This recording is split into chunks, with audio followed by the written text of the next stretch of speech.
So I'm going to come out first by saying I have no allegiances in this case. My one allegiance is to Jack and Lily. If you come out and you are telling things that to me sound truthful, then yes, I may give you some credit and I will listen to what you've got to say. If you come out and you are showing very obvious signs of deception, if you are contradicting yourself, if you are telling lies, then I'm going to point these things out because that is not doing anything to help Lily and Jack. If you are trying to use emotional manipulation to get people to believe your stories, I'm going to point that out also because that is pure deception and again, it is not helping Lily and Jack.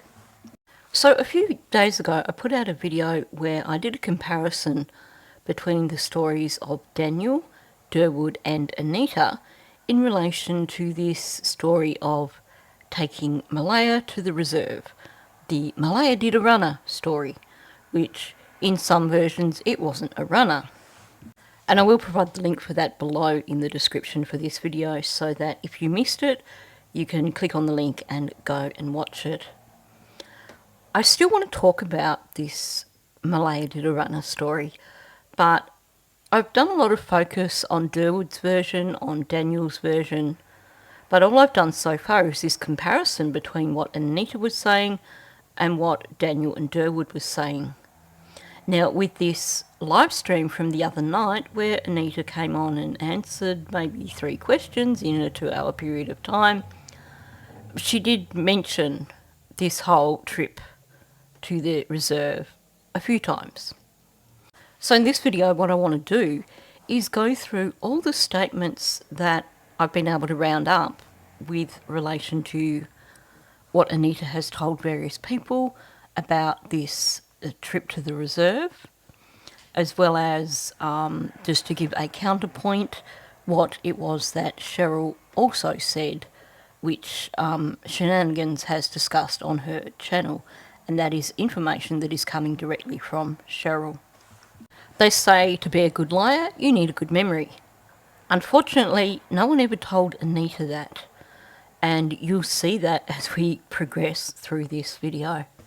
So on that note, I'm just going to jump straight in.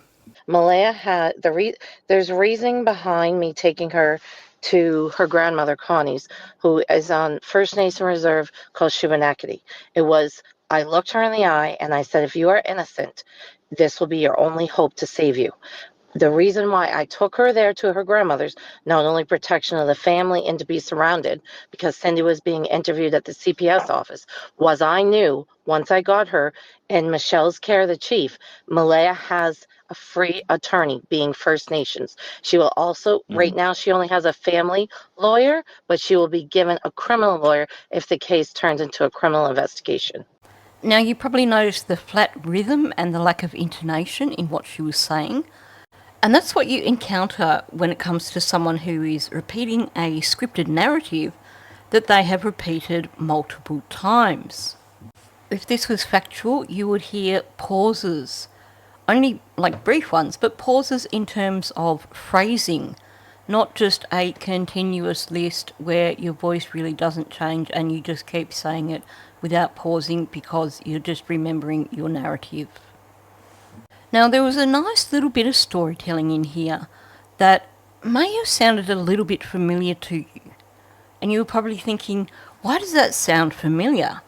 This is when she said, I looked her in the eye and I said, if you're innocent, this will be your only hope to save you.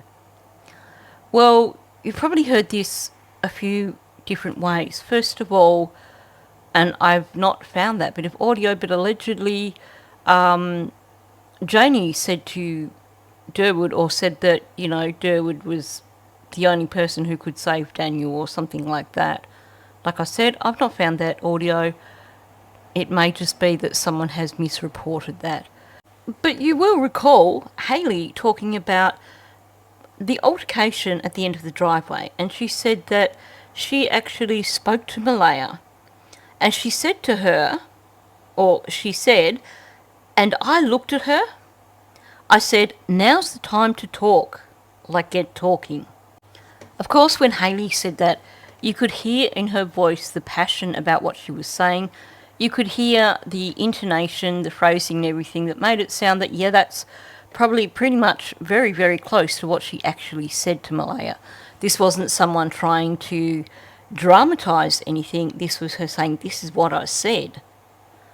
And it seems that, and you get this with these people who study cases carefully and they pick up little bits of the storyline here and there so that they can be credible when they come and pretend like they are closer to the case than they really are, which I discussed this in a few videos, and that is what I believe is exactly happening here. And I am going to do a full video where I discuss this issue, because there is a lot of psychological stuff behind it. So we know from many things that this Anita woman has said that she's listened to so much content. I would imagine she's listened to every single interview that's been done. So she's no doubt listened to Hayley's interview and, like other people, was probably impressed by the way that Hayley said that. So she's taken it on as part of her own narrative. And you will see this with quite a lot of the things that she says. She takes on things that other people have said as part of her own narrative. And it reaches a point where she's repeated it so many times that she believes it is her own narrative.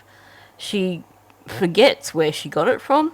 She just keeps repeating it until she thinks, gee, how good was I to think of something like that? So she's claiming that she said to Malaya, well, if you're innocent, this will be your only hope to save you. Said by someone who's clearly got no understanding of the law. Because if someone is innocent, and you believe they're innocent too, then on what planet are you going to think that the only way of keeping an innocent person out of jail when nobody has even looked at them in terms of suggesting that they are even a suspect? Why would you even think that, oh, the only way to help you is if we get you a lawyer, otherwise you're going to end up in jail? Like, seriously? But the really amusing part about this is, having made this dramatic speech about how she said to Malaya, you know, this is the only way to save you if we take you to the reserve and get you a lawyer, then she points out that right now the only lawyer Malaya has is for the civil stuff. She doesn't have a criminal lawyer, and that she doesn't need a criminal lawyer unless the case pivots and is named up as being a criminal investigation and it looks like Malaya is being looked at in relation to that. So she's contradicted herself. Why would you say to someone, oh, your only hope of being saved is, you know, if I take you to the reserve today and we'll get you a criminal lawyer? And then she admits, yeah, actually, you know, she only has a civil lawyer. Like, none of it makes sense. Most people in that position would say, well, if you're innocent, you've got nothing to worry about. Let's just worry about this CPS stuff. So while she's claiming that she took her to the reserve to get her a criminal lawyer because that was her only hope, on the other hand, she's saying, yeah, the only lawyer she's got right now is a civil lawyer. So it seems that she wasn't headed to the reserve to get a criminal lawyer. She also said that she needed to be in the protection of family and surrounded by family because Cindy was being interviewed at the CPS office. I'm going to put a pin in that and come back to that. But I'm just going to say that one of the problems that people hit if they are basically trying to insert themselves somewhere where they actually don't belong is that even if they have thoroughly immersed themselves in a case and become totally obsessed with a case, because it is this little fantasy in their head, you get this overlap of facts that they've learned and little fantasy things that they've made up.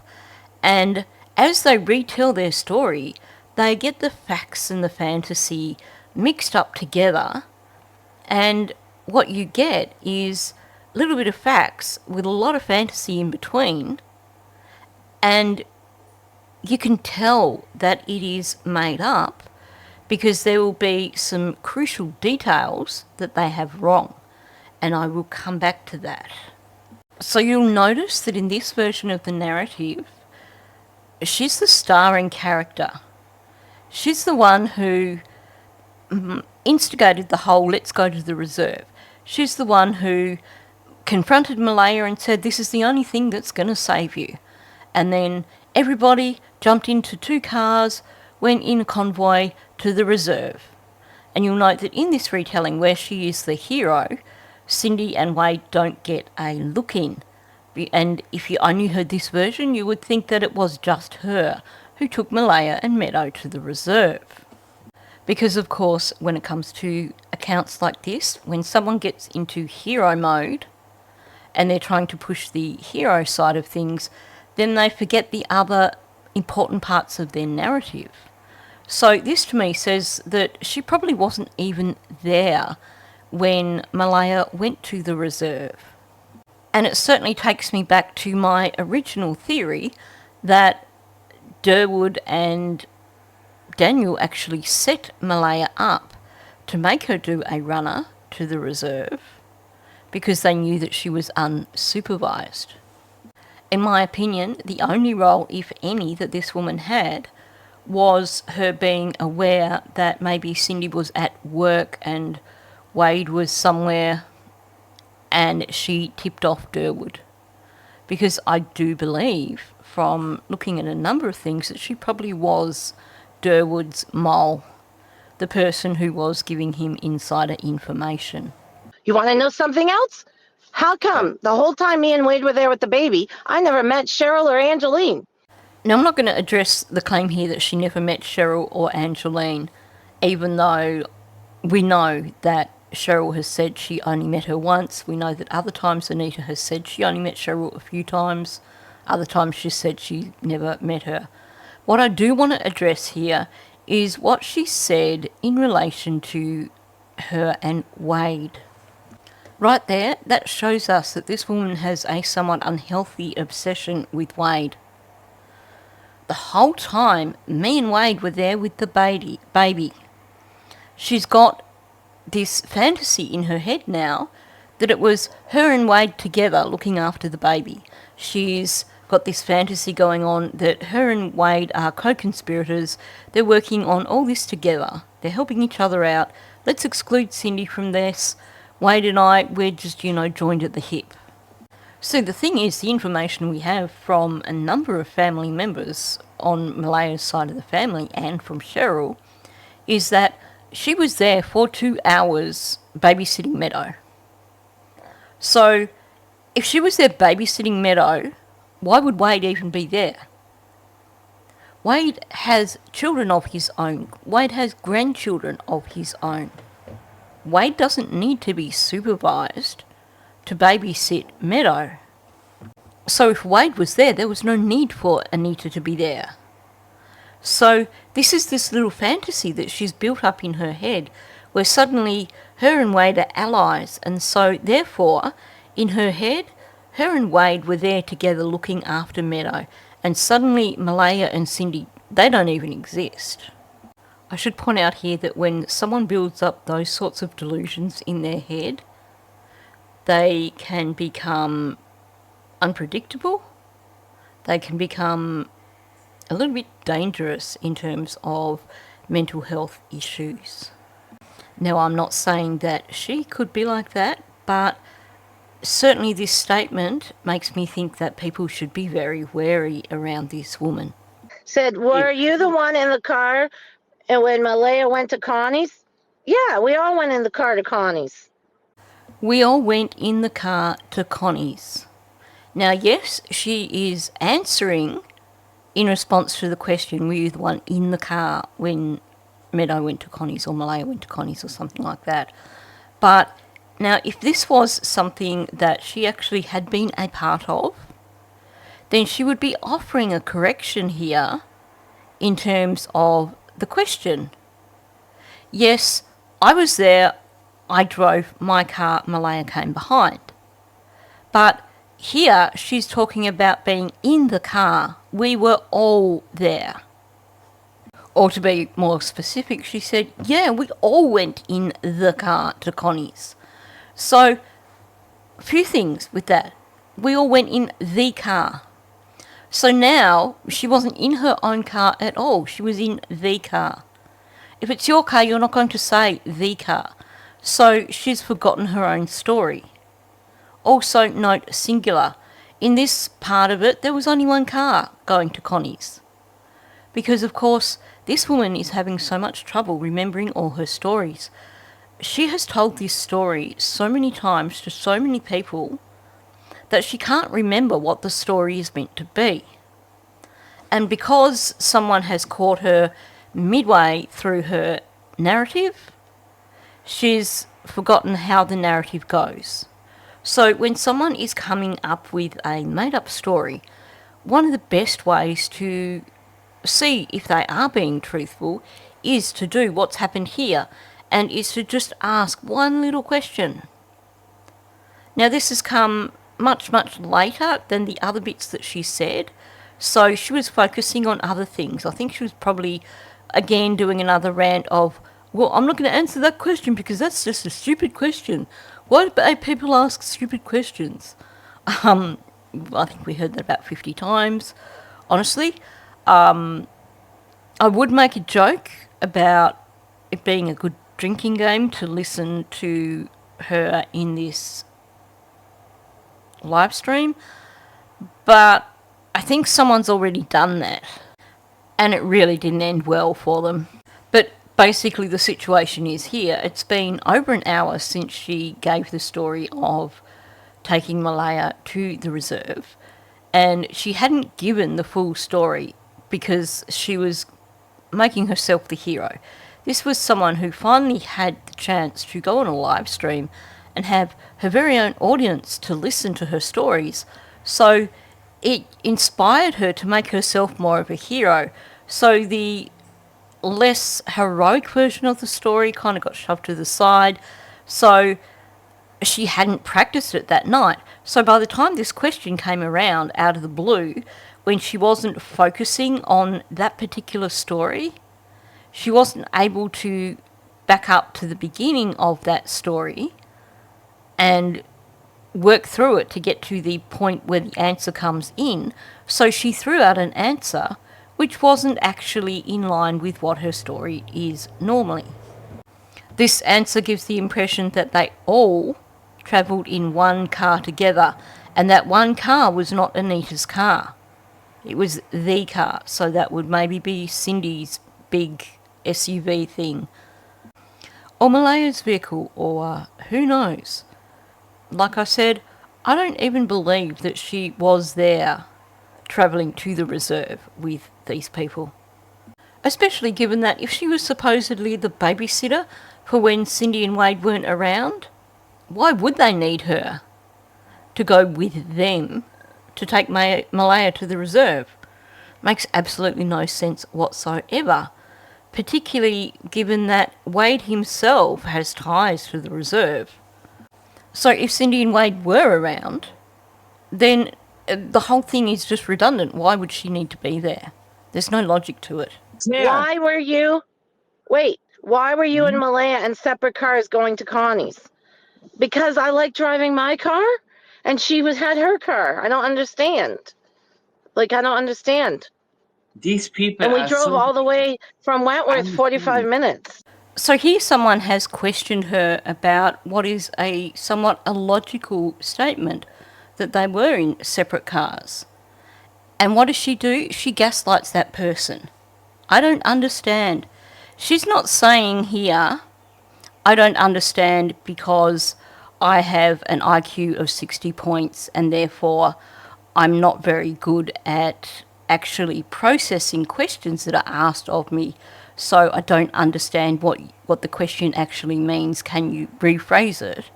No, what she is doing here is straight out gaslighting. I don't understand, as in, I don't understand why you would even bother to ask me this because it is so blatantly clear. You must be stupid. And she spent a lot of this interview telling people that they were stupid. That's a stupid question. I'm not going to answer it. I'm surprised that she even bothered answering this one. Again, you will note because she's been caught off guard, she hasn't been able to start from the beginning of her narrative. She excludes Cindy and Wade from this narrative. I like driving my car. She had her car. We don't hear, I like driving my car, so Wade came with me, and she had her car and Cindy travelled with her. So she's forgotten the extra characters. A bit like Janie when she talks about Jack digging for worms between the playhouse and the woodshed, and then she remembers and says, oh, and Lily was there too, because she forgot. And then in the latest retelling, she said, oh, and Lily was standing there. So she's trying to give Lily more of a role because she's listened to content creators who called her out on having Lily there in this static situation where she's doing nothing. And you know what? I think I'm actually going to tag the Deception Detective in this video because I would like to hear him actually do an assessment of the things that this woman is saying. Now, at this point, she's actually established that this second car was Malaya's car. So this takes me back to a question I've asked on multiple occasions now. And that is, okay, so she allegedly drove her car and Malaya took her car. Well, why, if you're headed in the same direction, would you take the baby seat out of Malaya's car and put it in your car? Especially if, based on some of the statements, Cindy was travelling with Malaya. If Cindy wasn't there, then allegedly Wade was there. And if it's an issue of Malaya's not meant to be supervised, then if you're still insistent on taking your own car, wouldn't they have just been like, well, Wade can travel with Malaya, so she's supervised still, and I'll take my car? But then what would be the point in her even going if she's just going to drive her own car there with no passengers in it? So this whole story of hers it has major holes in it. I just cannot get beyond the, why would you take the baby seat out of Malaya's car to put it in her car to transport to transport Meadow in a different car? You would then have to take it back out again when you got to the reserve and transfer it back into Malaya's car. If the idea was for Malaya to be going there to stay, which is what this woman is trying to establish. She's saying we took her there so she had her family around her and she had this support. Certainly what is being implied here is that Malaya was being taken there because she was going to stay there for some length of time. If she was going to stay there, then yes, you would expect that Meadow would be staying with her.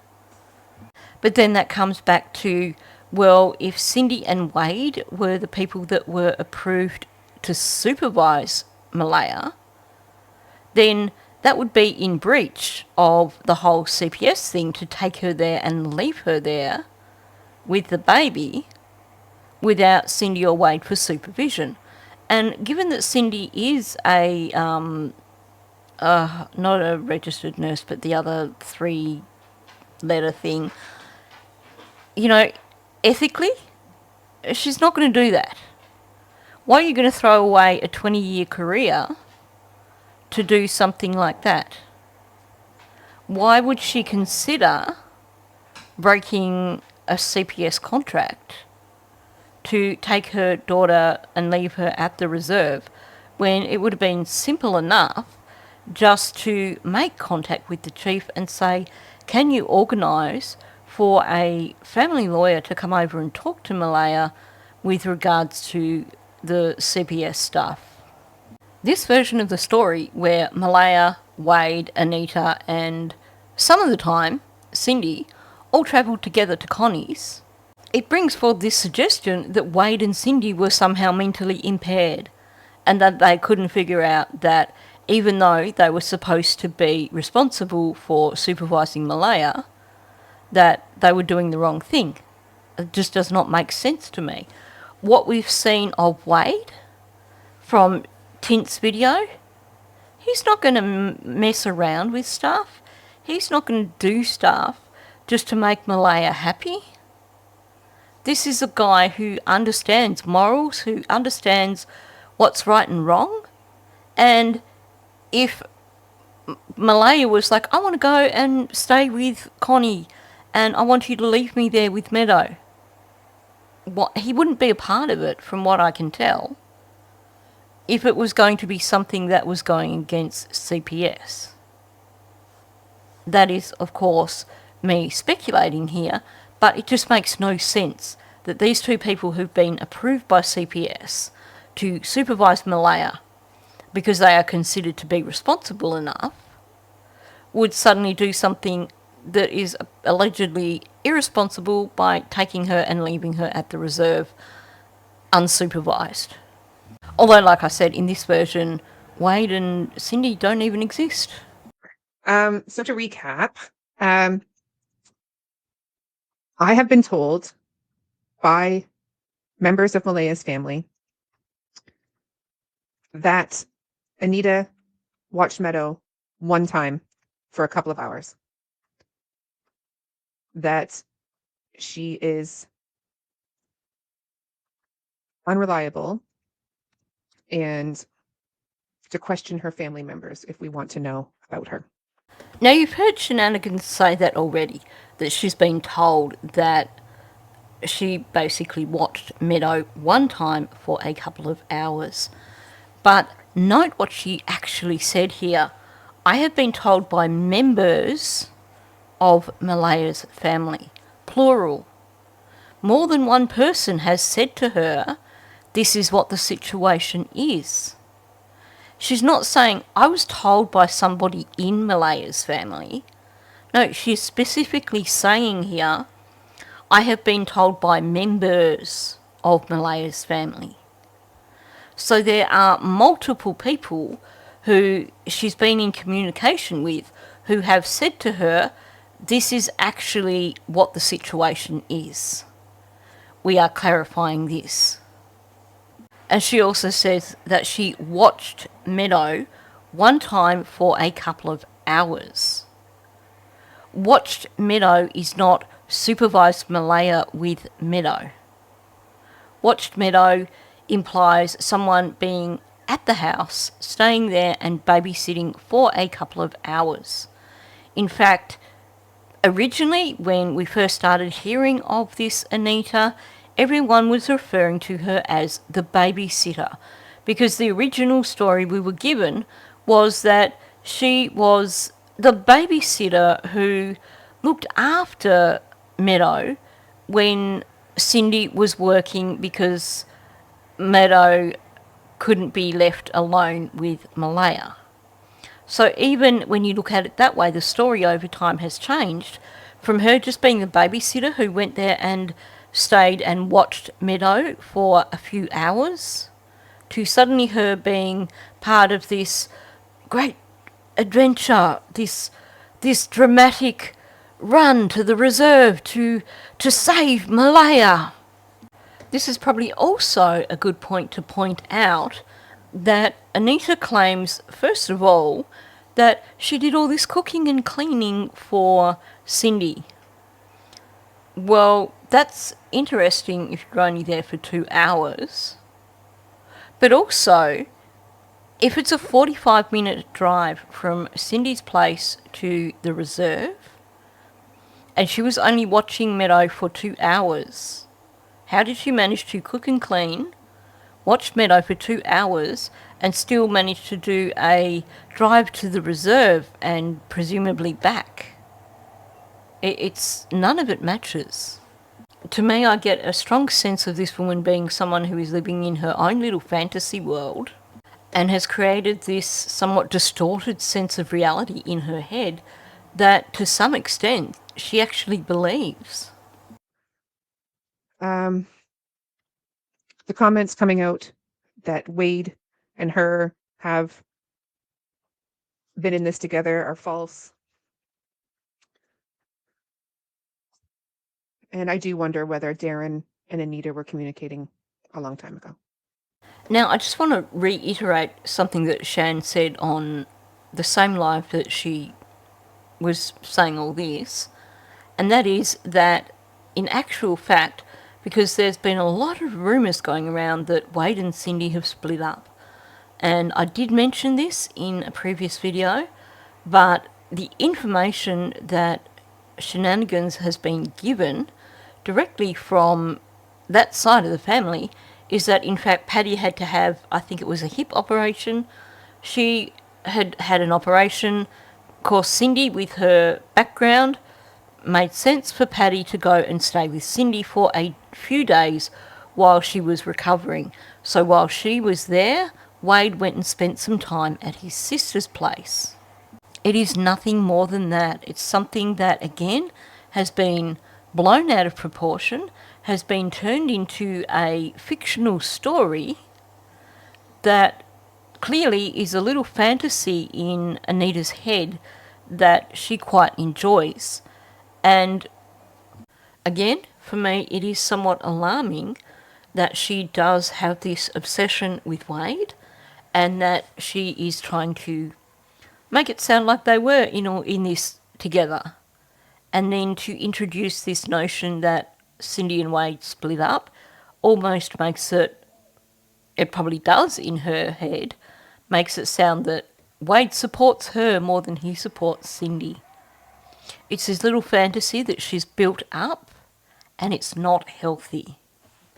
And I have to say that I do hope that her mental health is relatively stable, because I get the sort of vibes from this obsession with Wade that you might get from watching Misery, the movie where you had Kathy Bates, who was, I can't even remember the name of the character, but she formed an obsession with this guy and ended up holding him captive because she was so obsessed. I don't think Anita's going to go that far, but it does feel like that kind of obsession. So the different versions that she was telling everyone in terms of being the babysitter. So we have one person here, and I've read this before, but I'm going to read it again here because it fits with this video. Anita was the babysitter when Malaya left the trailer and went to her mother's. CPS said she couldn't be alone with the baby when her mother was at work. Anita, a childhood friend of Wade's and a friend of Cindy's, volunteered to babysit while Cindy was at work. She was there 2 weeks. So this version of the story sounds like the original version that was coming out. Anita was the babysitter who basically had volunteered to step in and babysit for a little while Cindy was at work. Now, obviously, even this version of it that she's given doesn't quite gel, because on one hand she's saying she volunteered to babysit while Cindy was at work, and then she says she was there for 2 weeks. She wouldn't need to move into the house to babysit when Cindy was at work, because from what we've been told, Cindy, because she was shift work, her and Wade a lot of the time were there at separate times. So it's not like this woman was needed on a daily basis. So why would they have her in their home when she could just babysit for a few hours and then go home afterwards? Volunteering to babysit for a few hours while someone is at work is not the same as moving in for 2 weeks. And then we have another comment where someone has said, yet someone else has stated she was only there for 3 hours. And that is closer to what we've heard from Malaya's side of the family, that she was only there for a few hours watching Meadow while Cindy was at work. Note here, there is no mention of Cindy being at a CPS interview, and I'm going to come back to that in a moment too. So I'm going to pause momentarily again because I've shared this before, but I think given that I'm sharing all these posts from people who've been talking to Anita, I just wanted to point out this. So this was a message from Belinda to me saying that she listened to my channel And this is when I was first voicing my concerns about this Anita person. And people were being given different versions of her name. So here she refers to her as Anita Johnson. And she's talking about her beginning to message her, start of February, and that she also spoke to shenanigans, which we know. I asked if she spoke to police, and she said yes. After she gave a statement, she was asked to not have any further communication with social media. I'm guessing doing a 2-hour live stream would probably count as no further communication with social media. So clearly, there's a bit of a porky going on here. Again, she's agreed. She does talk to me though, and I will keep her confidence so as not to jeopardise the investigation. Here we have the classic manipulation tactic. I'm going to tell you this stuff in confidence, but you can't share it with anybody because it's going to jeopardise the investigation. So from day one, she had Belinda conned by the look of it. I know Belinda doesn't see it the same way as I do, but standing back, looking at it from the outside, that is exactly what I'm seeing here. But the thing here, the important thing to note here, is her saying that she wasn't going to have any further communication with social media, and then she just went to town in terms of talking to everybody on the planet. So again, I know I've shared all this, but the version that she gave Belinda was that it was Anita, Wade and Malaya went to the reserve, and that's where CPS on both sides showed up, along with the chief. So you can see that this Anita has dramatised it again, but in this instance, this story, she's told Belinda has Cindy absent. There's no mention of separate cars or anything. But, it's still a variation on the story. So we've had one version where they all went together. Several versions where she's basically the star of the story and no one else gets mentioned. We have instances of her and Wade looking after the baby like it was just them. Here again we have Anita, Wade and Malaya. And keep following. Okay, on the right-hand side is the message to me after saying that for the integrity of the investigation, I can't speak openly. And then she goes ahead to say taking her to the reserve was more to make sure that she would be safe and the baby. So, like I said, originally saying I can't talk, and then when I'm like, fine, thank you, goodbye, she's like, oh, no, you were meant to plead with me. So now it's like this was for their safety. She would have Connie, her grandmother, Henry and Michelle, the chief, and the support she needed, and a lawyer and the Micmac Family Services. So she suddenly introduced Micmac Family Services as helping Malaya out here. So on one hand, you've got Belinda saying that she did a run to the reserve and all of a sudden everyone showed up, CPS on both sides showed up and the chief, whereas what Anita's telling me here makes it sound more like, oh, we took her there to access the services that were available. Now, this is from one of Anita's friends who clearly has been a long-term friend, and this is clearly the version that she's been told by Anita. So in yellow, Anita is telling the truth. She lived, not stayed, lived with Cindy, Wade, Malaya, Meadow and Hayden in Wentworth. Well, we know that Hayden was not living with Cindy and Wade. In fact, based on the documents, Hayden and his girlfriend Emily were staying with Patty at that time. She did nothing but stick her neck out helping a friend to look after Meadow and help Malaya get help through taking her to her father, grandmother, Indian Reservation, Indian Brook to get help with housing, legal counsel and Meadow. So it seems like the housing is a new thing that's been added in. Legal counsel seems to be part of the whole narrative. That's the reason we went there. And like I said, put a pin in that for now. Now, on 19th of June, Dolly Vision was doing a live stream, and Daniel Martel popped up in his live stream. Now, first of all, I want to remind you of what we know about Daniel in terms of his techniques for deception, because that comes into play here.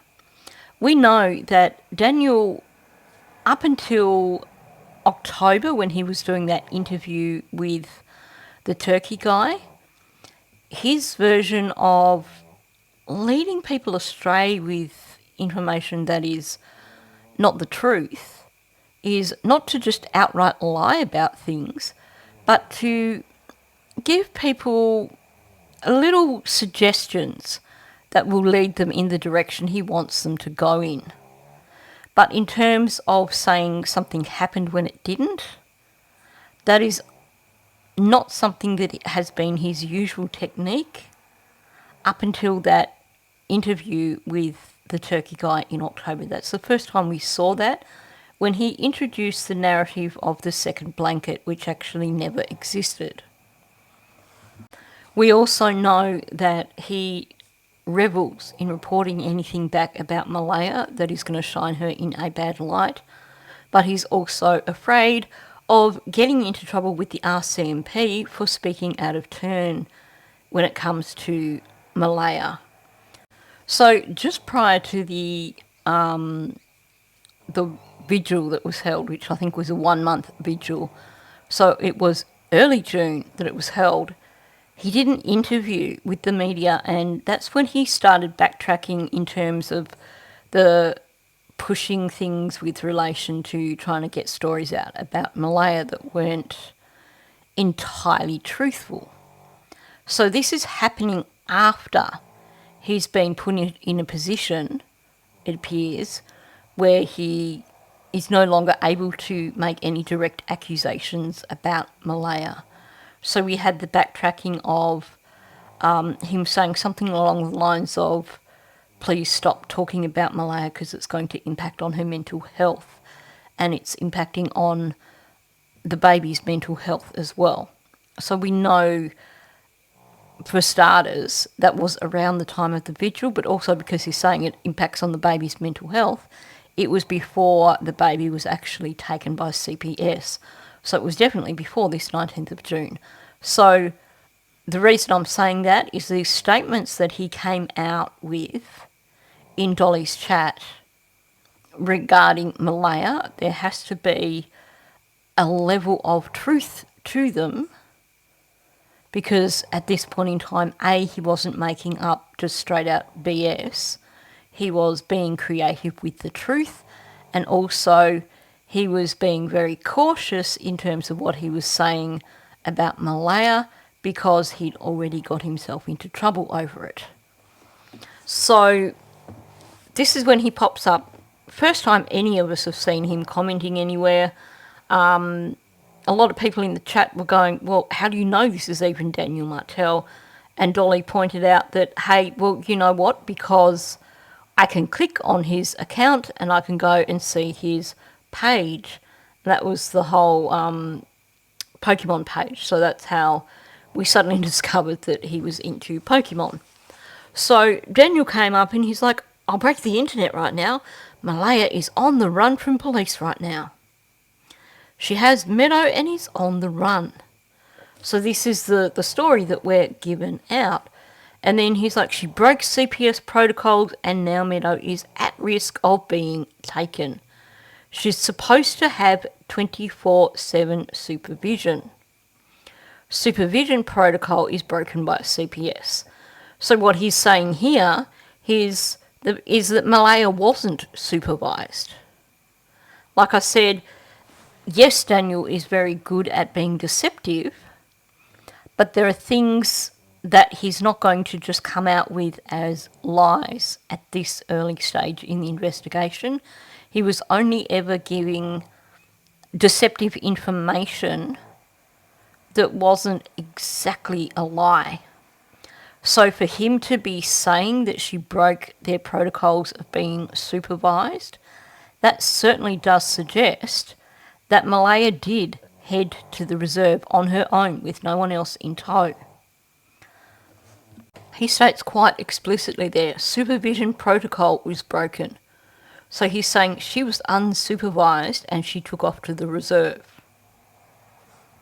You'll also note that in contradiction to the story that you got from Anita, where this whole posse turned up at Henry and Connie's, with the implication being, well, hey, they turned up and they took Meadow, which is what we are supposed to believe from the story that Anita is putting out there.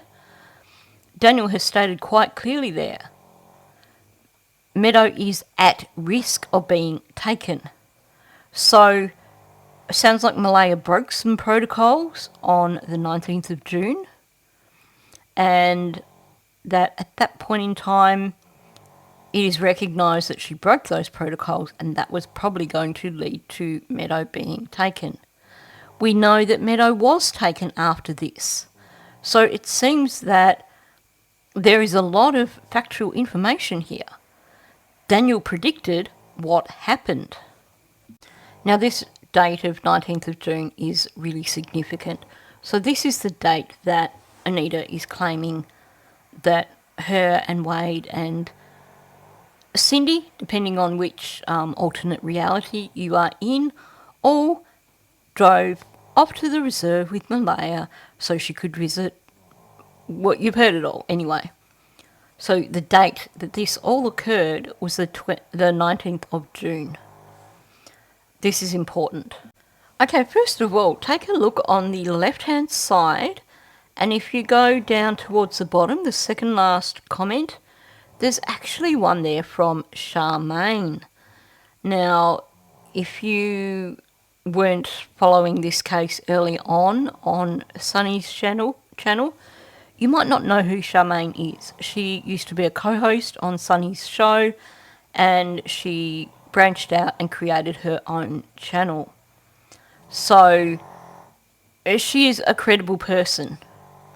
And what is important here is this comment that she made.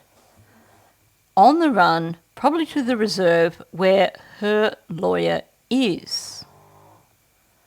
And then the BS story of because he's onto where the kids may have been. So this is when a few people were still buying Durwood's story. But what is important here is she's probably gone to the reserve where her lawyer is. Do you remember the bit that I played at the beginning where Anita claimed that the reason she took Malaya to the reserve was so Malaya could get herself a lawyer? Well, guess what? Malaya already had a lawyer. It is recorded there. If you were following the case back then, you would remember that. There was a lot of discussion of that. This goes back to what I was saying in terms of these people who come out and pretend there's something they're not. They become so obsessed with the case that they do learn a lot of the details of the case and they think they know all the details, but it's these little smaller details that they miss in terms of information that give them away. So she clearly wasn't following things back in June. Sounds like she's picked up on the case. I know that she made that post about Cindy back in May, but it seems like in terms of following things on social media, she wasn't following it back in June. So she missed the part where Malaya already had a lawyer before she went to the reserve. Instead, she's made this assumption that Malaya was given a lawyer after she went to the reserve. So it's a big, big giveaway and shows it is a classic example of what you often see with people who try to insert themselves in cases and say they are something that they are not. We know that she has that connection with Cindy and Wade. And she's basically using that association to give herself a starring role in the disappearance of Lily and Jack, when in actual fact her role was that she babysat Meadow for 2 hours at one point in time. Full stop, end of story. But again, up towards the top, you have Daniel saying she broke unsupervised vision. I'm guessing that's probably his computer doing stupid stuff and autocorrect. I've seen that with mine lately with stuff when I'm trying to comment on with YouTube. So she broke supervision protocols by CPS. Meadow will be taken. So again, supervision protocols. I'm pretty certain that going for a drive with Meadow being supervised allegedly by Wade in one vehicle and Malaya travelling with her mother in another vehicle would in no way be breaking supervision protocols because she would have been supervised. Yet Daniel has made it clear here that as far as he's concerned, she was unsupervised. Like I said, yes, he likes to lead people towards a conclusion that is not the correct conclusion, but when you go back through all his interviews, all his statements over the past 10, 11 months, this early in the piece, he wasn't putting out things that were direct lies, and certainly not in relation to Malaya because he's already been given a warning about talking about Malaya out of turn, which we know occurred prior to that vigil. We know that at the same time Belinda got into trouble with RCMP because Malaya was making complaints about her. So we can cross-reference stuff to know what was happening at the time. And while we're talking about vigils, this woman is claiming that she's been living this the whole time since May 2nd. Why was she never at any vigils? If you go back over media footage, you will not see her there. Now, given that nobody knew who she was, it's not like she needed to hide her face. She could have just gone as a member of public, but she didn't go. Just like on Facebook, she did not post anything for Lily's birthday. Just consider that for a moment. And also, she didn't post anything for Jack's birthday. Okay, so first of all, with this comment that she made in her little YouTube premiere with the man, she claimed that Cindy was at an appointment, a CPS appointment. Of course, that's the one and only time she's brought that up. We've had other times where Cindy has been present in the trip to the reserve. We've had them going in separate cars, Cindy and Malaya in one car, Wade and her in another car. So, it doesn't sound like that's truthful anyway. But here's the thing. So Daniel has stated here that his appointment with CPS with regards to him getting access to Meadow was the 20th of June. It was the day after Malaya did that run to the reserve. And I've mentioned before, I believe that's the reason. I believe that him and Durwood actually set Malaya up.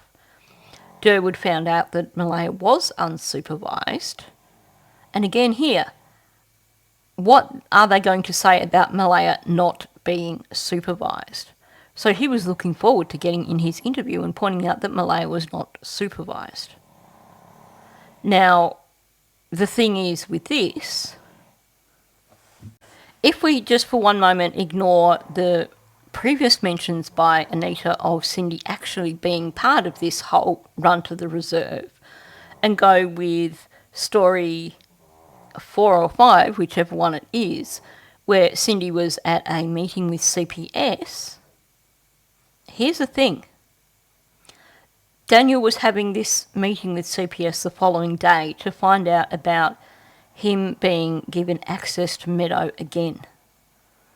So if CPS were going to interview Cindy, they would not have done it less than 24 hours before then meeting with Daniel to talk to him about him getting access, because they would have gone into that meeting having interviewed the people that they needed to interview, with reports on those interviews having been written, so that they were going in with the full picture. They're not going to get someone in the day before and interview them when they have to make a decision the following day about someone gaining access to their child. It's not a case of someone coming in, doing an interview, and then, hey, all good. Because there has to be a report written. You've got more than one caseworker involved in this sort of thing. You've got people of different levels involved. So there would have had to have been a meeting prior to Daniel going in to discuss all the issues that have been raised, the meetings that have been had with various people connected to him trying to gain access. It's not a last minute thing. But of course that's a moot point, because everything we've seen here that I've gone through in this video shows us that regardless of whether or not this woman's story matches with anybody else's, and no, it doesn't match with anyone else's, the fact of the matter is her story doesn't match her story. There's so many different versions of her story. And you have things like known things that were being put out there in June, where, for example, she's claiming she was like, I've got to take you here because you need a lawyer. This is the whole reason that she allegedly took Malaya there. And then you have another reason being, well, I took her there because she wanted to see her mother, her father and her grandmother. Well, we know now, with that statement by Charmaine, we can fit it into the timeline. So we now know, for those of us who have followed this case from day one, in terms of the timeline, Malaya already had a lawyer at that point in time. So this woman has basically not done her research adequately to create her credible story. There's the gaps in the story that come from trying to learn the information from the story, but not having really been following it right through.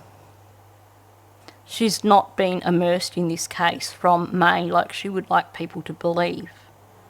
She has done her research because she wants attention. Whether or not there is also some connection with other people, I'm not sure, but to me, what I'm seeing is someone who is doing this for the attention. So she's claiming that she took Malaya there to see a lawyer. She makes it sound like it was her that instigated all that, which would completely eliminate Cindy and Wade from the picture. Then you've got, on the other hand, her talking about her wanting to go there to visit Henry and Connie. Some of the time you've got Wade in there, some of the time you've got Cindy in there as well. Apparently they went in 2 cars, but at one stage we're like, we all went in the car, one single car, which wasn't her car. She gave Belinda the story of like all the CPSs turning up at the chief, like it was this big posse turning up to remove Meadow, whereas the fact of the matter is that clearly they didn't all suddenly rock up and when they got there, because Meadow wasn't taken till after that. We have information being put out by Daniel back in June, long before Anita even was any blip on the radar, which is, like I said, it was in that period of time when he wasn't coming out with outright lies. He was just leading us down the path and then pushing us in the direction he wanted us to go. But we know this was all established. We saw this in real time. The report of Malaya being unsupervised, and then as a result, that is why they took Meadow off her. So to have this woman come in and flip the story completely, but not only that, her story keeps changing so that we don't know if Cindy was there or if she wasn't, because in one version she was, in one version she wasn't. We don't know the real reason for her going to the reserve, because apparently she was going there to get a lawyer, but we already know that she had that lawyer before she went to the reserve. On one hand, she supposedly went just to visit Henry and Connie because she wanted to visit them. The other hand, this woman's saying it's for her own safety. She makes this story of CPS and the whole posse turning up when they went there, whereas if she wasn't in breach of her supervision thing, why would they even need to turn up there? And we know that Meadow was not taken on the day that Malaya went to the reserve to Henry and Connie. Because you can bet if CPS had taken Meadow on that occasion, Daniel would have been cheering from the roof. He would have been putting it in all bold capitals in Dolly Vision's chat, because it would have been his goal achieved. Remember, after they finally said, or after Durwood came out and said, hey, you know what, CPS have taken Meadow, the very next thing out of his mouth was, and Logan is going to go and see them and ask to get custody. So we know the strategy here was to try and have Logan get custody of Meadow. So had CPS taken Meadow on the 19th, yes, Daniel would have been carrying on about it in Dolly's live stream. I do find it very concerning that a guy that calls himself a statement analyst is basically being hoodwinked by someone who is so very clearly a scam artist. Even in his own live stream, she was contradicting herself. But apparently he didn't notice it. But how can we trust someone who is giving multiple versions of one thing, one event? Doesn't matter even that her story doesn't match what is coming out from Durwood, what is coming out from Daniel, what is coming out from Malaya's family. Yes, those people aren't the most credible people. But when you just look at her statements and remove everything else from it, the fact of the matter is that she contradicts her own statements. She's highlighting her own lies. And this is the person that people are actually believing. And when you look at the psychology of it, it's like there's this big neon sign over her head that says, do not believe this person. And I will be delving into the psychology of it I think I've got another video, separate video, moving away from this planned for tomorrow, but the day after that I will be delving into the psychology of what is going on with this woman. So that brings us to the end of this video. Now, first of all, thank you for listening. Thank you for sticking around to the end. I have a big ask for people. Now, as you know, I have a few content creators who are targeting my channel right now, and while I'm not going to put statistics up here for you, but I am going to say that they have been targeting my channel by hitting dislike. And the percentages for like and dislike have suddenly gone haywire on my videos, which is making it harder for them to get out there in the algorithm. So if you are someone who supports my channel, if you are someone who likes my videos, please hit the like button, because otherwise these videos just aren't going to get out there.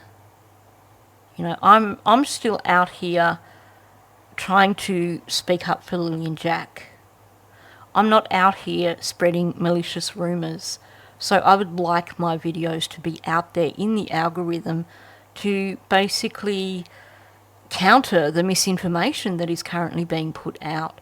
And you can help me with that by hitting like.